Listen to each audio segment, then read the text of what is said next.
dia, abençoados. Abra sua Bíblia, queridão, queridona, em Lucas. Lucas capítulo 11, versos 27 a 32. Tá ok? Agradecer mais uma vez você que está nos visitando nessa noite, e agradecer você também que está em casa nos acompanhando ou vai ouvir essa mensagem em outro momento. Amados, crer é mais do que acreditar. O Brasil é um país majoritariamente cristão. 98% da população brasileira diz que acredita em Deus. Há uma maioria católica, mas uma presença evangélica que está em franco crescimento. Há quem diga que há alguns anos nós vamos ter maioria evangélica, onde hoje é o maior país católico do mundo. Sem entrar em questões estatísticas, ou meu alvo não é esse, mas é de dizer o seguinte: muitos entre nós, chamados cristãos, não importa se no meio evangélico ou no meio católico, na hora H, essas pessoas acreditam em Deus, mas não creem. Porque crer é mais do que acreditar. Crer é se entregar. Crer é aderir. Na Bíblia você não vai encontrar o verbo acreditar sendo relacionado à nossa fé. Muito pelo contrário, você vai encontrar a palavra fé intimamente ligada, a mesma raiz no grego até, de crer. Logo, nós vamos encontrar na nossa vida e na nossa caminhada com Jesus, tanto momentos em que nós vamos acreditar mais do que crer, e talvez você esteja vivendo hoje um momento de crise em sua vida, em que você até mesmo questiona: será que de fato eu creio? Ou eu apenas acredito?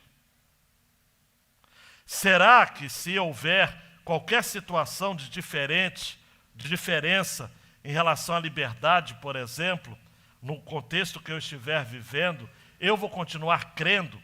E eu falo de liberdade não apenas a questão de liberdade política, mas liberdade também no que diz respeito à saúde física, liberdade que eu falo no sentido de um bem-estar familiar, uma liberdade que eu falo no que diz respeito à consciência de que, de fato, aquilo que Jesus fez na minha vida foi forte o suficiente para marcar a minha história.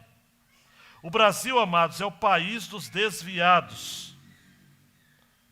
Há mais de 3 milhões de brasileiros que já foram de alguma igreja evangélica e hoje estão engrossando o caldo no número dos sem religião.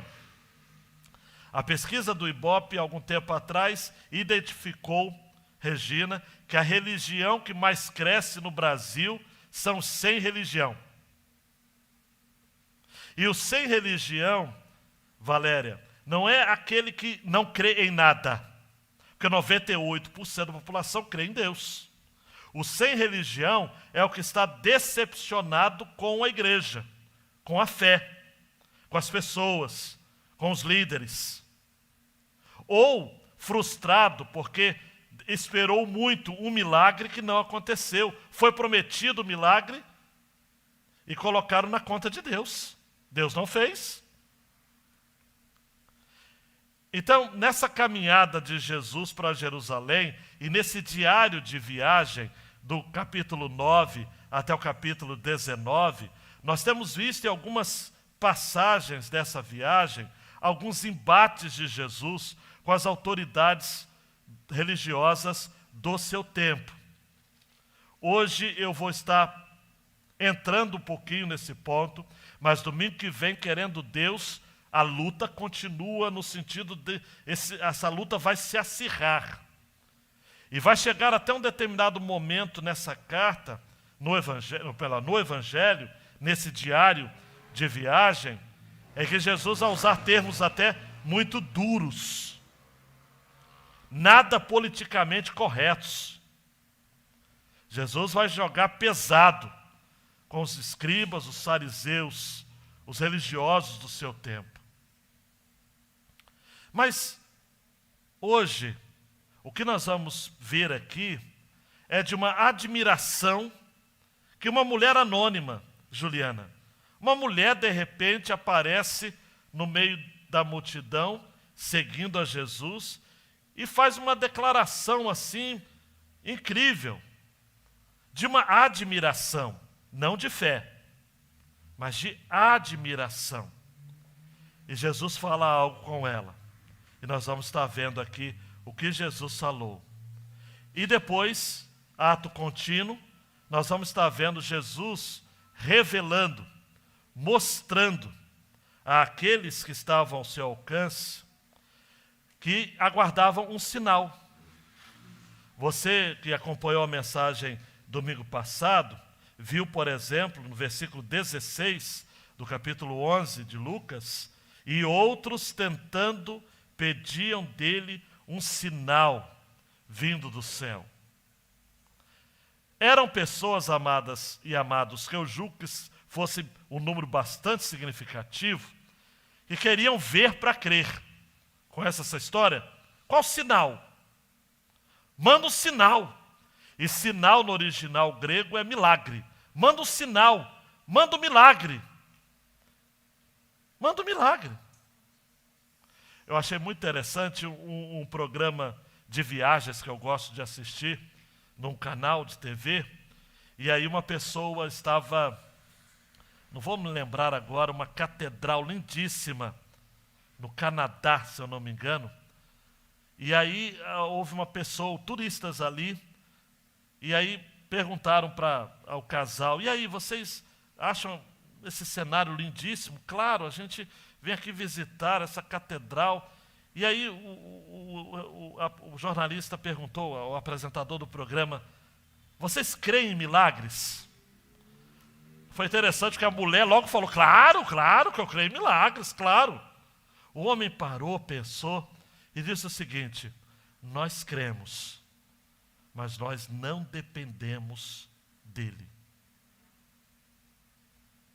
Uau! Até o entrevistador falou, isso é profundo demais. Não é?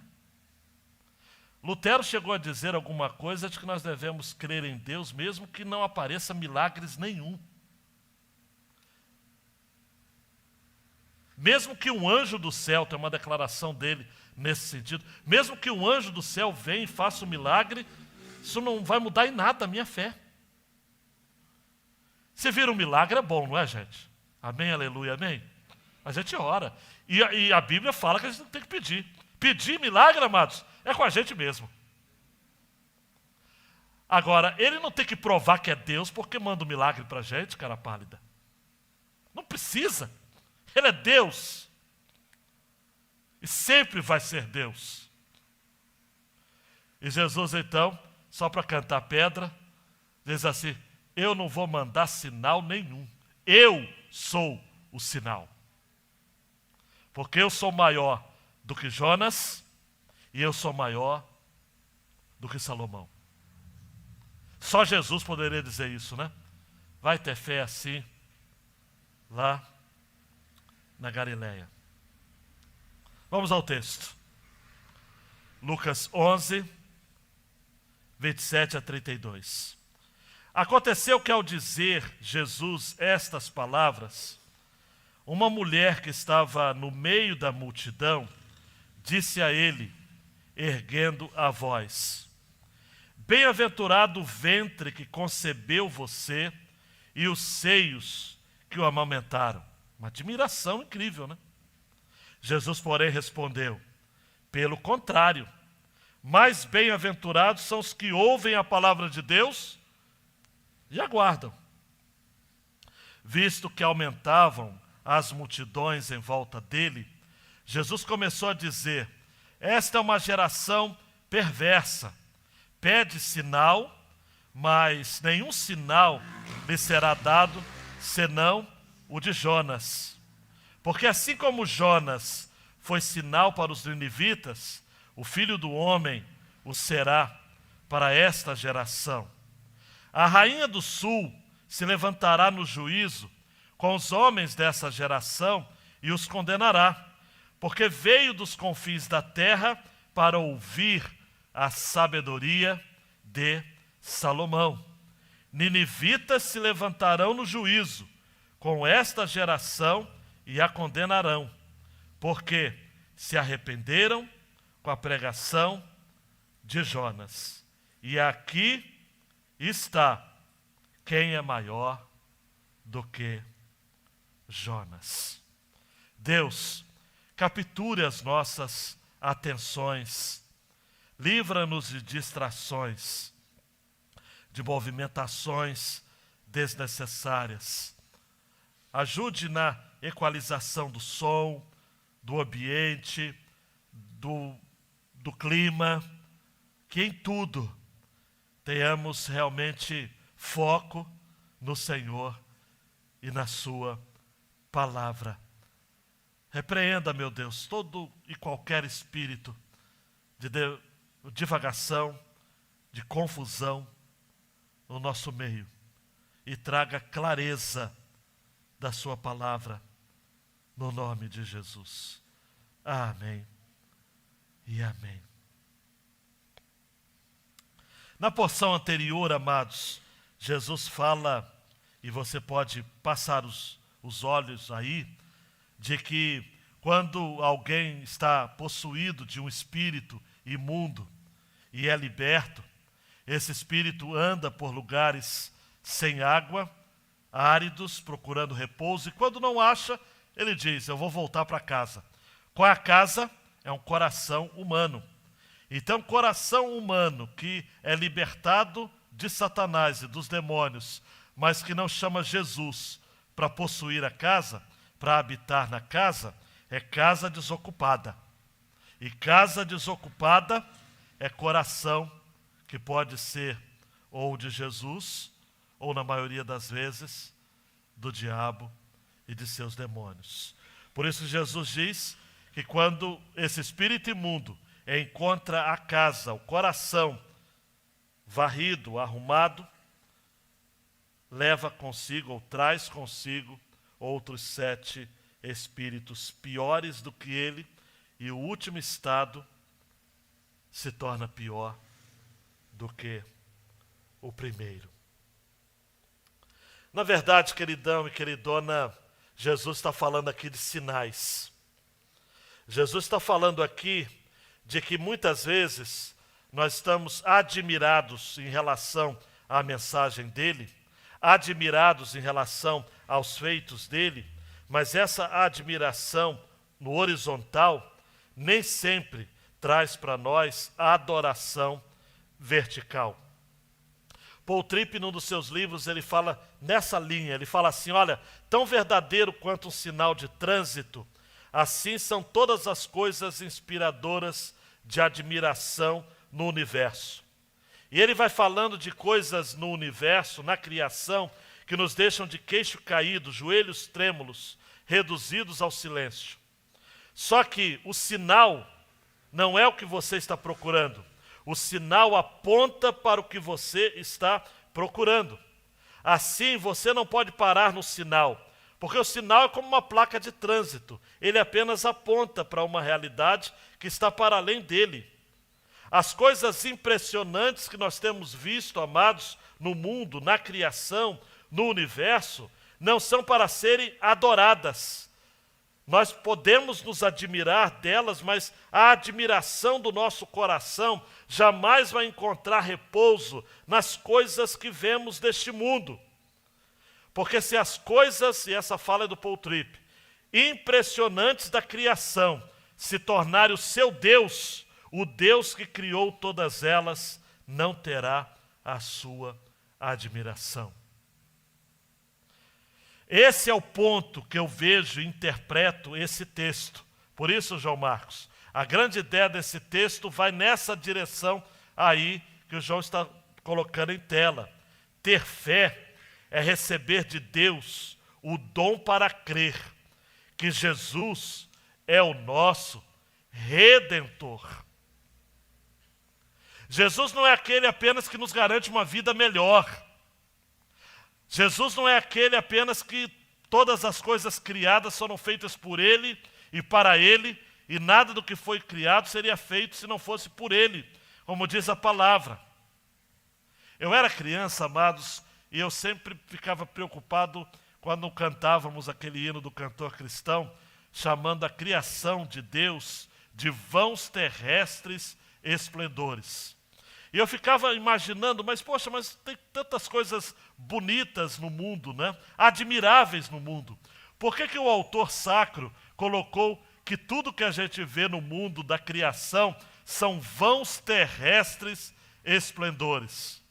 Eu precisei crescer um pouquinho mais para entender que são vãos terrestres esplendores em comparação com o Criador. Qual é a máxima da idolatria? É adorar a criatura, a criação, ao invés do Criador. Tem gente que tem fé, amados, em Deus, tem fé na vida, como diz a canção, tem a fé em Deus, tem a fé na vida, mas é uma fé apenas no sentido de, olha, como a vida é admirável. Como Jesus pode, de fato, produzir uma vida boa. Como que a história de Jesus é incrível. Quer ver uma curiosidade? Sabe qual é a palavra mais acessada no Google de todos os tempos? É isso mesmo, pode falar. Jesus. Nas universidades americanas, o tema mais pesquisado nas monografias, dissertações, artigos científicos, teses de doutorado, é sobre Jesus. Mas, amados, a admiração que muitos têm por Jesus pode ser como a admiração desta mulher, João. Ponto 1. Uma admiração humana. Uma cidadã anônima, e aconteceu que ao dizer Jesus estas palavras, que estas palavras? Aquela de que se o coração humano não for ocupado por Jesus, outros demônios vão tomar conta da casa. Esta mulher foi levada então de um frenesi, de uma admiração medonha, e disse: bem-aventurado o ventre que concebeu você e os seios que o amamentaram. Ela exclamou, gritou em voz alta, como vai dizer na nova tradução linguagem de hoje, gritou para ele, gritou, disse em voz alta. E esta mulher, então, amados, pensando apenas presta atenção, na sua bolha, ela pensou o seguinte: eu sou mulher e eu estou admirada da mãe desse cidadão. Bem-aventurado o ventre que concebeu você e os seios que o amamentaram. Há uma alusão aqui a Maria, a mãe de Jesus. No início do Evangelho, o anjo Gabriel, em Lucas 1:28, chega para Maria e diz: salve agraciada, o Senhor está com você. Mas preste atenção que Gabriel disse: agraciada, não cheia de graça. Agraciada tornou-se favorecida. A voz é passiva. Ela não é agente de graça, ela foi receptora de graça. Salve a agraciada. Se você ainda tem dúvidas sobre a humildade de Maria, mãe de Jesus, no cântico dela, Magnificat, Lucas 1:48, ela diz assim: porque ele atentou, referindo-se a Deus, para a humildade da sua serva, pois desde agora todas as gerações me considerarão bem-aventurada. me considerarão bem-aventurada. Vários momentos no ministério de Jesus, Maria fez questão de dizer que aquilo que ela havia ensinado, feito com Jesus, tinha os seus limites. Lá em João capítulo 2, no casamento em Caná da Galileia, onde acontece o primeiro milagre de Jesus, foi Maria que disse aos serventes: fazei tudo o que ele vos disser. No mesmo episódio, Jesus chega para Maria, que faz o seguinte: agora, o que pode ser feito? Faltou vinho na festa. Jesus chega para ela e fala: mulher, que tenho eu contigo? Ainda não é chegada a minha hora. Esses dias, João, permita falar de uma conversa que a gente teve numa das nossas conversas. Ele falou: pai, me ajuda a entender o seguinte. Jesus diz ali: mulher, não é a minha hora. Mas depois ele vai e faz o milagre. Então era a hora. Como é que a gente entende essa questão? Era a hora, não era a hora. Era a hora, não era a hora. Porque hora ali não é tempo de relógio. Hora ali é como se Jesus estivesse dizendo: eu sou o Senhor do tempo. O que importa é que eu faça as coisas na minha hora, no meu tempo, não no seu. E para aqueles que podem achar que Jesus, chamando a sua mãe de mulher, foi um termo desrespeitoso, nananina não. Ao final do Evangelho de João, Jesus vai usar a mesma expressão: mulher, eis aí o teu filho. João, eis aí a tua mãe.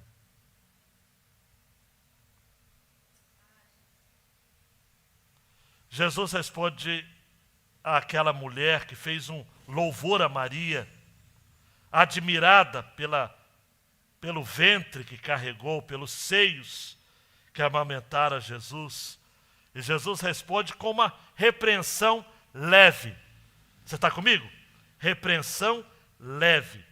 Ele diz: pelo contrário, mais bem-aventurados são os que ouvem a palavra de Deus e a guardam.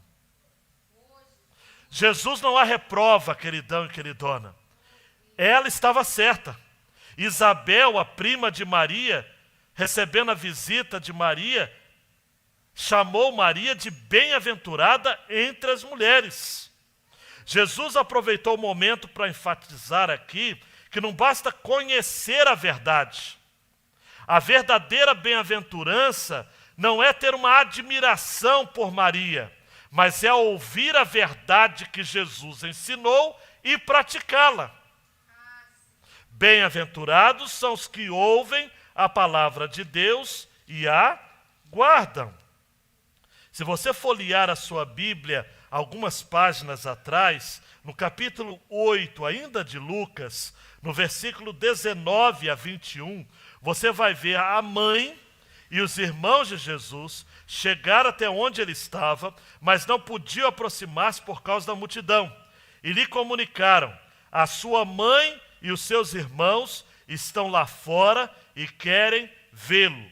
Jesus, porém, lhes respondeu: minha mãe e meus irmãos são aqueles que ouvem a palavra de Deus e a praticam.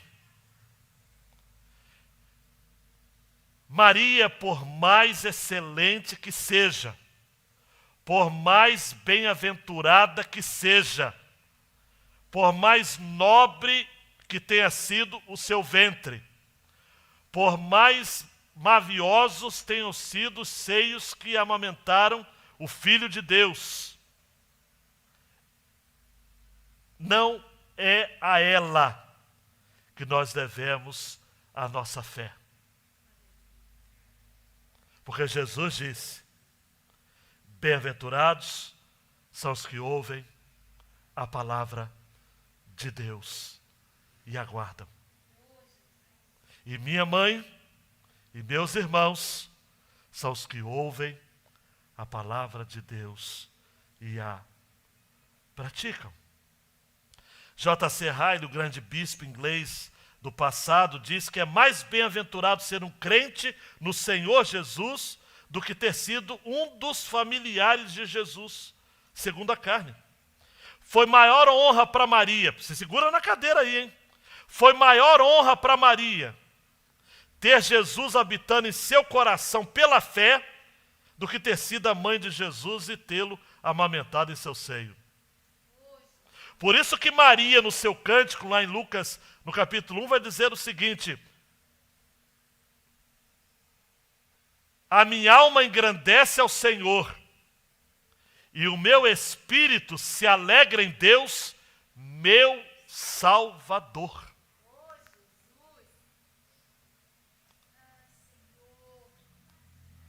O que vale, amados, é ouvir a palavra de Deus e guardá-la. Religiosidade em Maria não vai levar ninguém para o céu. Eu sei, amados, eu já preguei aqui outras vezes com essa temática que é uma linha muito fina, né, Pablo? Uma linha muito fina. E eu sempre digo o seguinte: os católicos, respeitosamente, têm Maria demais. E os evangélicos, muitas vezes, têm Maria de menos. Claro que Maria foi uma mulher excepcional. No ventre dela foi gerado o Filho de Deus, sem cooperação humana. É importante dizer. Maria, em sendo virgem, recebeu no seu útero o Filho de Deus. Foi maravilhosa a obra de Deus na sua vida. Mas em nenhum momento, amados, ela rogou para si a posição de mediadora ou de comediadora. Ela disse: minha alma se alegra em Deus, meu Salvador. Só Jesus Cristo salva. Tem como a gente dizer juntos? Vamos lá? Só Só. Você não precisa pedir para Maria para ela ajudar você. Pede direto a Jesus. Ele atende. Ele atende. Bem-aventurados são os que ouvem a palavra de Deus e aguardam. Por quê, João? Porque a revelação divina foi voltada para a pessoa de Jesus. As multidões em volta dele, e Jesus é que vai falar. E ele vai falar assim, a palavra no versículo 29 é forte, se segurem na cadeira, hein? 29, esta é uma geração perversa, pede sinal, nenhum sinal lhe será dado senão de Jonas. Amados, qual o sinal? Que milagre! Mateus 12, 38 a 40, que é o texto paralelo, os escribas e fariseus são os que dizem para Jesus: queremos ver algum sinal feito pelo Senhor. E Jesus pega pesado com eles e fala: uma geração perversa e adúltera pede um sinal. Eu não vou enviar sinal nenhum, senão de Jonas. Olhe para mim, você conhece a história de Jonas? Aquele profeta turrão, aquele profeta cabeça dura, que Deus chamou ele para pregar em Nínive, onde hoje é o Iraque, e ele foi para Tarsis, onde hoje é a Espanha. Depois você vai no mapa e vê, Iraque está aqui, Espanha está lá. Ele quis fugir de Deus, mas Deus foi a cola dele e mandou o transatlântico natural. Ele criou então um grande peixe que pegou Jonas, devido àquela turbulência e tal, que você sabe que teve no barco, e a culpa é de quem, e os marinheiros pagãos eram mais crentes do que Jonas. O único crente que estava no navio era Jonas, mas o que tinha menos fé, Rezende. Os pagãos, cada um homenageava os seus deuses, e eu fico imaginando Baal, Camós, Astarote e tantos outros aí. E Jonas estava fazendo o quê? Tirando um ronco no porão do navio. Você conhece a história? Essa história que até criança conhece, vai estar relembrando isso daí. Jonas é precipitado ao mar, oferecido em sacrifício ao Deus Criador do céu e da terra. E quem havia dito que ele era fiel ou crente no Criador do céu e da terra? Ele mesmo, bocona de Jonas. E aí falou, olha, se o Deus dele é o Criador de tudo, vamos devolver essa encrenca. Não é? Jonas é precipitado ao mar e acontece o quê? O mar se acalma. E ele iria morrer. E Deus então, na versão clássica da Ara, e deparou o Senhor um grande peixe. Amados, eu creio tanto na Bíblia, Juliana. Ele fala o seguinte, eu creio que Deus criou aquele peixe só para isso. Só para isso. Foi um peixe criado sob medida, para Jonas sobreviver quantos dias? 3 dias. Esse é o sinal de Jonas. Assim como Jonas ficou 3 dias no ventre do peixe, Jesus ficou 3 dias no ventre da terra. Mas esse não é o único sinal de Jonas. Que houve um sinal também da pregação de Jonas. Jonas ora, no capítulo 2. 1, Jonas tirando o ronco. 2, Jonas orando. Capítulo 2. Capítulo 3, Jonas pregando. Capítulo 4, Jonas reclamando. Mas enquanto Jonas está orando, amados, o Senhor o leva de volta a Nínive. E ele prega contra a vontade. Ele não prega porque se arrependeu. Ele prega porque ele falou, caramba, já fui engolido por um peixe. Cara, o que eu vou esperar mais? Ele prega. E como quem salva é a palavra de Deus e não o homem que prega, é ou não é? Quem salva, pode dizer amém? Amém. É a palavra pregada, amém. Não é o pregador da palavra. Um avivamento acontece em Nínive. E desde o maior até o menor, toda a cidade é convertida. E Jesus fala aqui nesse texto, amados, uma geração perversa, 29, pede sinal, mas nenhum sinal lhe será dado senão de Jonas. Porque assim como Jonas foi sinal para os ninivitas, através da pregação, o Filho do Homem será para esta geração.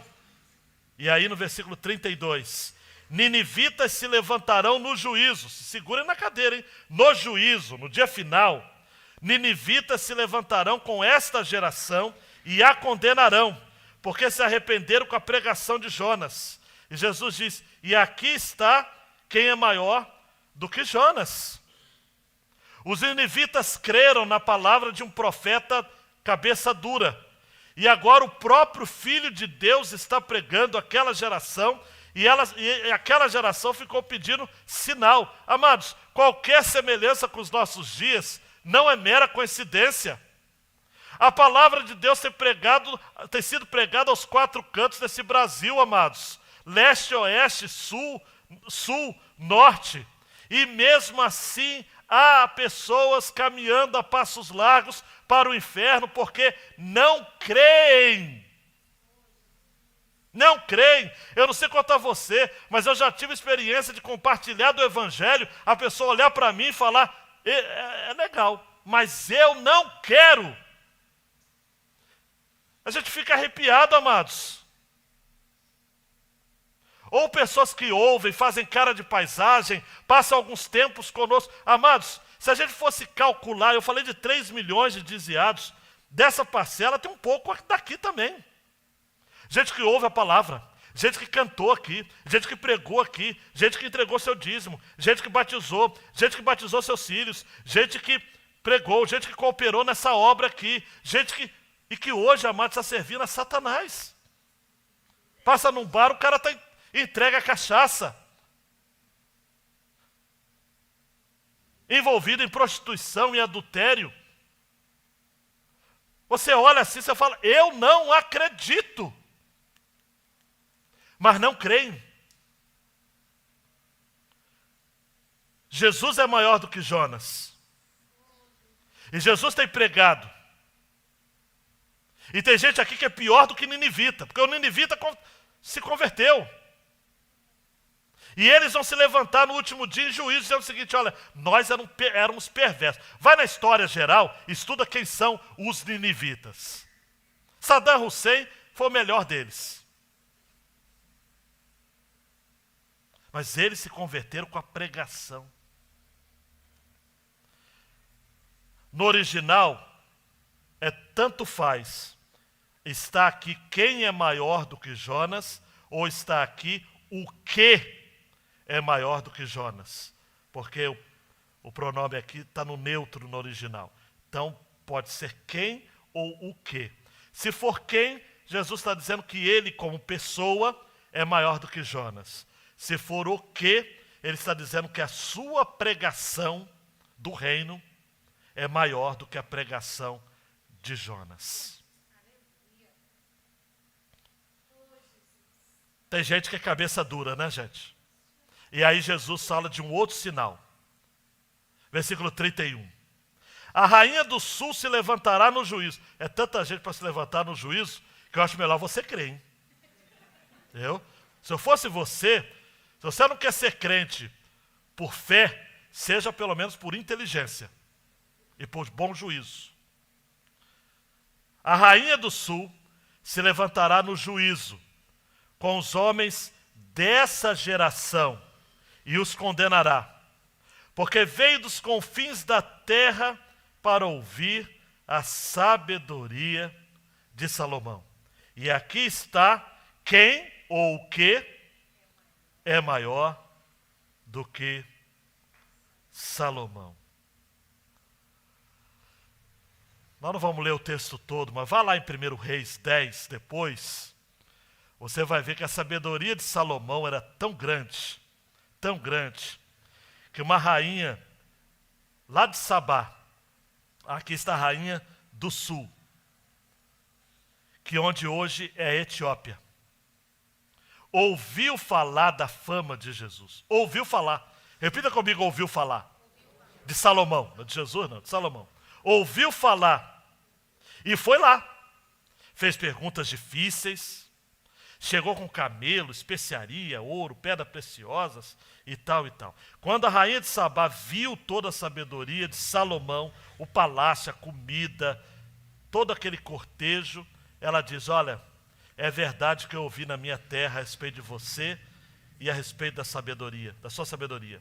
Eu, porém, não acreditava naquelas palavras, até que vim e vi com os meus próprios olhos. E eles não me contaram nem a metade. Você supera em sabedoria e prosperidade a fama que eu ouvi.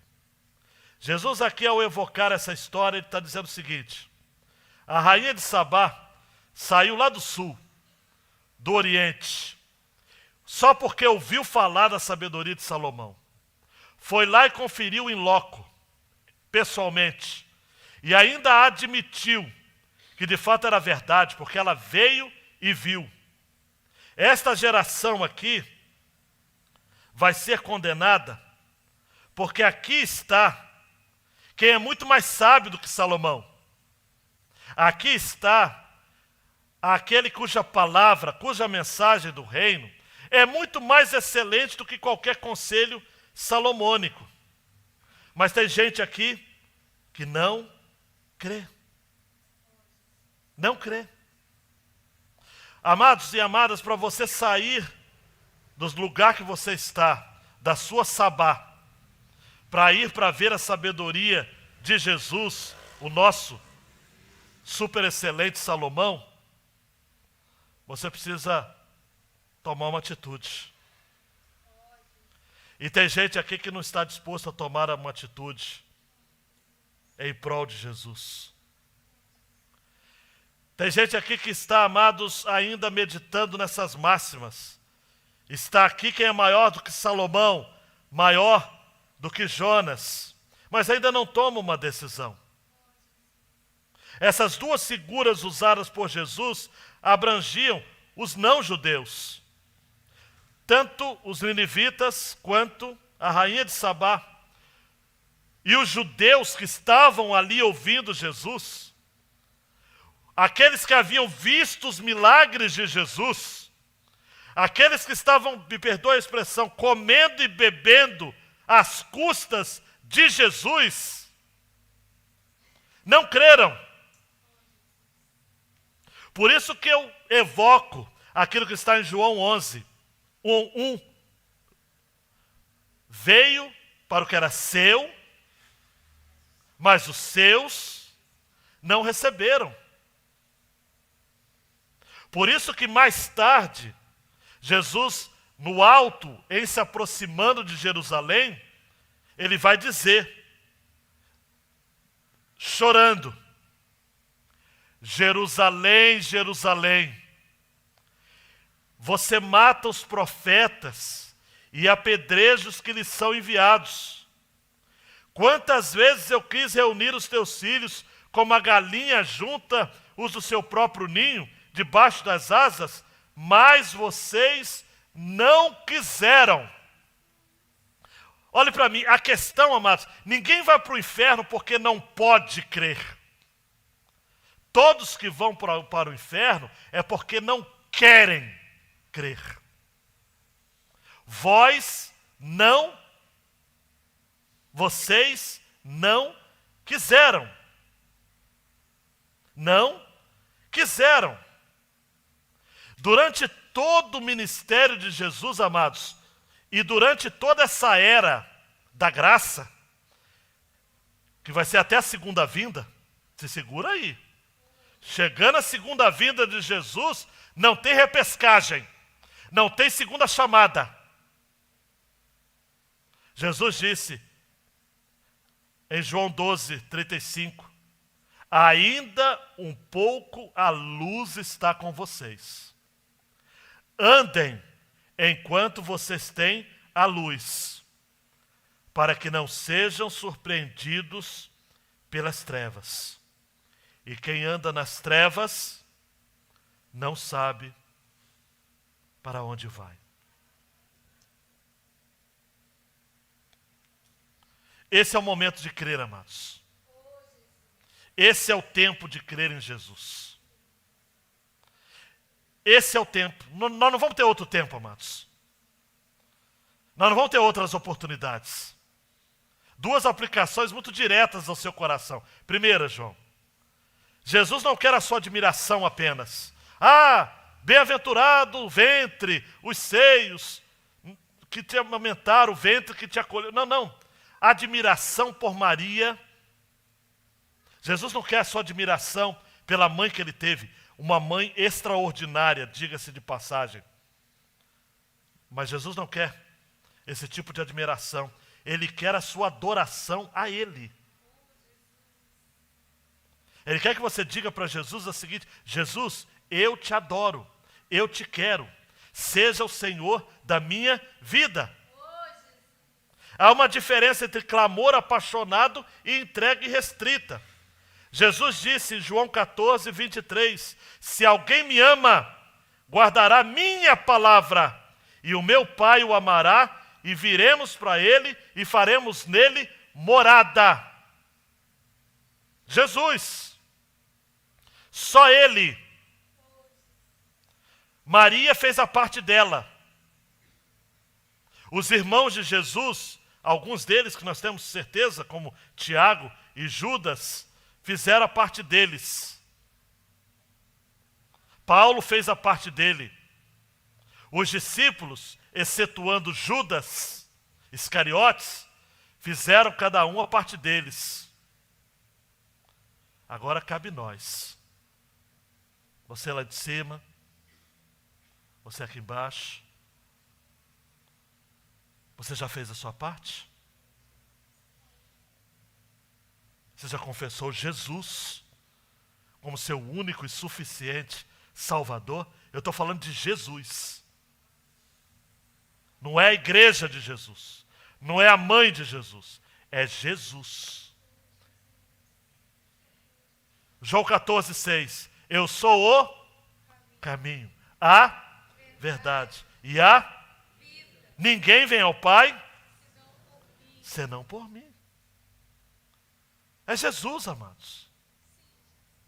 É Jesus. A segunda aplicação, João. A segunda vinda de Jesus será o derradeiro sinal do céu. Esteja preparado para se encontrar com o Senhor nos ares. A verdade da ressurreição deve estar sempre em nossa mente. E a vida vindoura frequentemente em nossos pensamentos. As coisas não acabam quando os sepulcros recebem seus moradores e os homens dirigem-se à sua morada permanente. Outras pessoas habitarão em nossa casa, gastarão nosso dinheiro. Os nossos nomes logo serão esquecidos, amados. Mas as coisas ainda não estão acabadas. Um pouco mais de tempo e nós ressuscitaremos. Porque a palavra de Deus diz em Isaías 26, 19, e Apocalipse vai confirmar, que a terra dará à luz os seus mortos. Amados, me permita terminar com um fato histórico. Eu não estou aqui dizendo confirmando, quem responde por si, em sua fé pessoal, é a própria pessoa. Mas segunda-feira passada, pode dar um clique, João, eu fiquei passando o tempo junto com Débora, assistimos o culto inteiro que aconteceu na capela de São Jorge, na Inglaterra, onde o caixão da rainha foi levado. Só dê mais um clique, porque essa foi de Westminster, né? Essa segunda foto, talvez não dê para ver com clareza, mas, amados, se eu não me engano, foram 800 pessoas. Se não nessa, na outra cerimônia, com certeza. Mas fato é, amados, que essa cerimônia foi um culto e um tempo em que marcou a fé que nós precisamos ter na eternidade. A leitura cantada, né? Houve um canto, outras leituras, mas o coral, uma das canções interpretadas foi do Salmo 121. Para lembrá-lo, eleva os meus olhos para os montes. De onde me virá o socorro? O meu socorro vem do Senhor, que fez o céu e a terra. O deão responsável por aquela capela disse o seguinte: em meio ao nosso mundo confuso e de rápidas mudanças, a sua calma e presença digna nos deu confiança para encarar o futuro, como ela fez com coragem e com esperança. Mas sabe como terminou a cerimônia? Antes do caixão ser levado, ou melhor, descer naquela cripta, para ser levado para a cerimônia mais íntima, foi retirado de cima do caixão as joias da coroa. Até mesmo os reis, até mesmo os soberanos, diante da morte, depositam suas coroas aos pés de Jesus.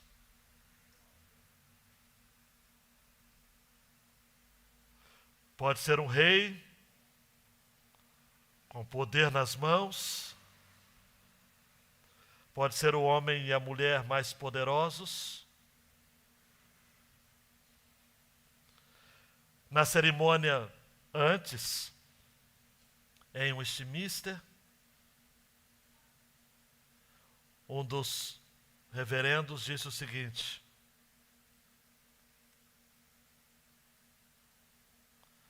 O padrão para muitos líderes é ser exaltado na vida e esquecido após a morte. O padrão para todos os que servem a Deus, famosos ou obscuros, respeitados ou ignorados, é que a morte é a porta para a glória. E aí recitaram o texto. Não se turbe o vosso coração. Credes em Deus, credes também em mim. Na casa de meu Pai há muitas moradas. Se não fosse verdade, eu não vou-lo teria dito.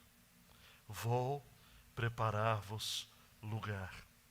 Mas se eu for e vos preparar lugar, virei a vós outra vez, para que onde eu estiver, estejais vós também. Jesus é o caminho, Jesus é a verdade, Jesus é a vida. Ninguém, nem a rainha Elizabeth II, nem o rei Charles III, nem o Zé da esquina, ninguém virá ao Pai, irá ao Pai, se não for por Ele. Chegará um dia, amados, Mateus 24, não está longe, em que Jesus dirá aos que estão à sua direita: vinde, benditos de meu Pai, possuí por herança aquilo que vos estava preparado desde a fundação do mundo. Que estejamos lá. E só estaremos lá por obra e graça de Jesus. Só Jesus Cristo salva. Abaixe sua cabeça, queridão e queridona. Você ouviu essa mensagem? Você foi tocado com essa mensagem. É impossível ouvir essa mensagem e manter-se admirado pela sua própria religião, admirado pela sua integridade, pela retidão do seu caráter. Este é o momento em que os seus títulos precisam se esvair. Quando o caixão da Elizabeth II estava descendo, alguém recitava os títulos que ela teve na vida, como que num simbolismo dizendo: ela vai embora, e vão embora também os seus títulos. Tudo que você conquistou nessa terra vai ficar. Tudo. Tudo. Todos os seus cursos, os seus diplomas, as suas habilidades, suas boas obras. As suas boas obras vão lhe acompanhar, mas vão lhe acompanhar, não vão na frente, vão atrás de você. Porque as obras não salvam. Elas testificam, testemunham da sua salvação. A nossa fé precisa ser mais do que admiração. A nossa fé precisa ser mais do que aquela obsessão por milagres. A última tela, João. Ter fé é receber de Deus o dom para crer que Jesus é o nosso Redentor. Deus, esta palavra tocou em corações aqui. Eu não tenho dúvidas disso. Pessoas saíram de suas casas hoje para vir aqui porque tinham uma mensagem para ouvir. Uma mensagem de Deus e ouviram. Por favor, Deus, incomode esses corações. Não dê descanso aos seus olhos, enquanto eles não confessarem a Jesus e crerem. E tomem a decisão de obedecer a palavra e de guardá-la. Hoje se fez salvação nesta casa. Pessoas foram resgatadas aqui. Pessoas estão sendo convencidas pelo Espírito Santo de Deus aqui. Não basta admirar Maria. Não basta admirar os santos do passado. Tem que se ter fé em Jesus. Em Jesus. Essa é a palavra que fica. Que haja, meu Deus, decisões corajosas. Gente disposta a crer. Em o nome do Senhor Jesus. Amém. Amém. Ore silenciosamente, queridão, queridona. Eu vou estar à porta para cumprimentar a vocês. Temos cantina, tá ok? Então não precisa ir embora rapidamente. Passe um tempo ainda de comunhão com a gente. Mas ore ao Senhor. Ore. Diga, Deus, faça arder o meu coração com esta mensagem que eu ouvi. E falou tanto a mim.